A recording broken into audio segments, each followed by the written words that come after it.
Telangana CM Revanth రెడ్డికి త్రుటిపాటులో అయితే ప్రమాదం తప్పింది.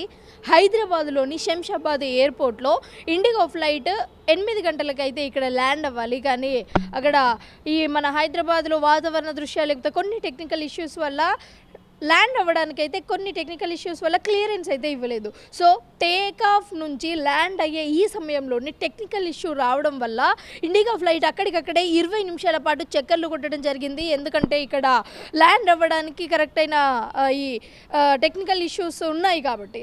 సో అందువల్ల ఏం జరిగింది అంటే ఇండిగో ఫ్లైట్ అనేది 20 మినిట్స్ అక్కడికక్కడే చక్కర్లు కొట్టి అయితే చాలా జాగ్రత్తగా అండ్ మంచిగా సేఫ్గా అయితే ల్యాండ్ అవ్వడం జరిగింది.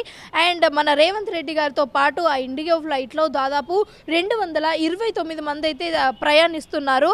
ఇక ఇక్కడ ఆ అథారిటీస్ ఎవరైతే ఉన్నారో అంటే ఆ శంషాబాద్ ఎయిర్పోర్ట్లో ఉన్న హయ్యర్ అథారిటీస్ ఎవరైతే ఉన్నారో ఇప్పుడు వాళ్ళందరూ కూడా ఊపిరి పీల్చుకుంటున్న సంగతి. ఎందుకంటే సీఎం రేవంత్ రెడ్డి గారు తెలంగాణకు ముఖ్యమంత్రి అంటే చాలామంది ఇష్టపడి అతన్ని ఎన్నుకున్నారు. అంటే ఇంతమంది ఇష్టానుసారంగా అతన్ని ఎన్నుకుంటే ఇలాంటి ఒక టెక్నికల్ ఇష్యూస్ వల్ల అతనికి ఏమైనా జరిగి ఉంటే మాత్రం ఇంకా ప్రజలు ఎట్టి పరిస్థితులలో వాళ్ళని ఊరుకునే పరిస్థితి అయితే ఇక్కడ వచ్చేది కాదు.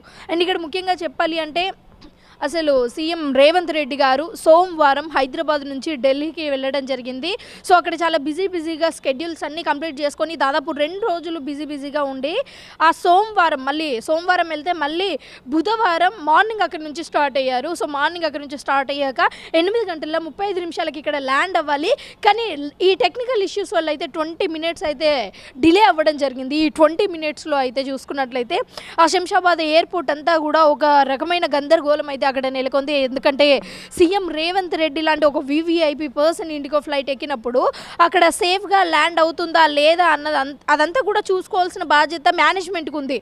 సో అక్కడ అలాంటి టెక్నికల్ ఇష్యూస్ రావడం మాత్రం చాలా బాధాకరం అని చెప్పొచ్చు. సో ఇంతకుముందే మనం చూసుకున్నట్లయితే ఈ వాతావరణానికి సంబంధించి చాలా వరకు కూడా ఇలాంటి ఒక విధ్వంసాలు జరిగిన సంఘటనలు మనం చూసాము. ముఖ్యంగా చెప్పాలి అంటే లాస్ట్ ఒక 6 మంత్స్ వరకు బ్యాక్ కూడా మహారాష్ట్ర డిప్యూటీ సీఎం గారు కూడా ఈ ఫ్లైట్ ఎక్కైతే కొన్ని అనివార్య కారణాల వల్ల టెక్నికల్ ఇష్యూస్ వల్ల అయితే అతను కూడా మరణించడం జరిగింది. అయితే ఇలాంటి విశేషాలు ఏవైతే ఉన్నాయో అంటే ఇలాంటి సంఘటనలు మళ్ళీ సంభవించకుండా ఉండడానికి ఎయిర్పోర్ట్ అధికారులు అలాగే ఎయిర్పోర్ట్ యాజమాన్యం ఎలాంటి జాగ్రత్తలు తీసుకోవాలి అని అనుకుంటున్నారో అలాంటి జాగ్రత్తలు అన్నీ తీసుకుంటే మంచిది.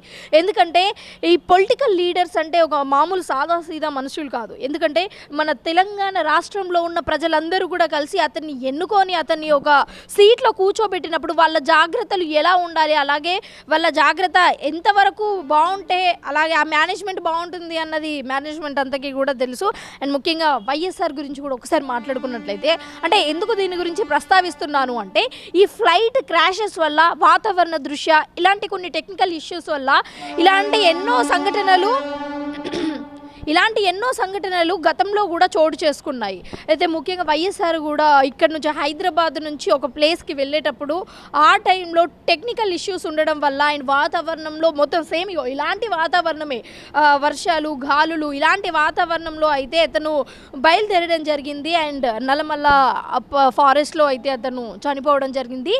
ఫ్లైట్ క్రాష్ అయింది. ఎందుకంటే ఇలాంటి వాతావరణం ఉన్నప్పుడు ఎవరైనా సరే వివిఐపీలైనా సరే సామాన్య ప్రజలైనా సరే ఇలాంటి వాతావరణం ఉన్నప్పుడు ఫ్లైట్లో జర్నీ చేసేటప్పుడు కొంచెం జాగ్రత్తగా ఉండాలి అని నా మనవి. ఎందుకంటే చాలా సందర్భాలలో ఈ ఫ్లైట్కి సంబంధించిన టెక్నికల్ ఇష్యూస్ కానీ లేకపోతే ఎర్రర్స్ కానీ ఇలాంటి సందర్భాలలోనే ఎక్కువ జరుగుతూ ఉంటాయి. అండ్ ఆ ఫ్లైట్కి సిగ్నల్స్ అనేటివి లేకపోతే ఈ ఫ్లైట్ ఎక్కడ క్రాష్ అవుతుంది అండ్ ఎక్కడికి వెళ్ళాలి ఏంటి అనేది ఆ సిగ్నల్స్ ఆ రూట్స్ అవన్నీ ఏవి కూడా పైలట్కి కనిపించవు. ఎట్టి పరిస్థితులలో అదృష్టశాత్తు అసలు ఆ ఫ్లైట్కి ఏం కాకుండా ఇండిగో ఫ్లైట్కి ఏం కాకుండా మళ్ళీ ఒక 20 మినిట్స్లోనే సేఫ్గా ల్యాండ్ అయితే అవ్వడం జరిగింది.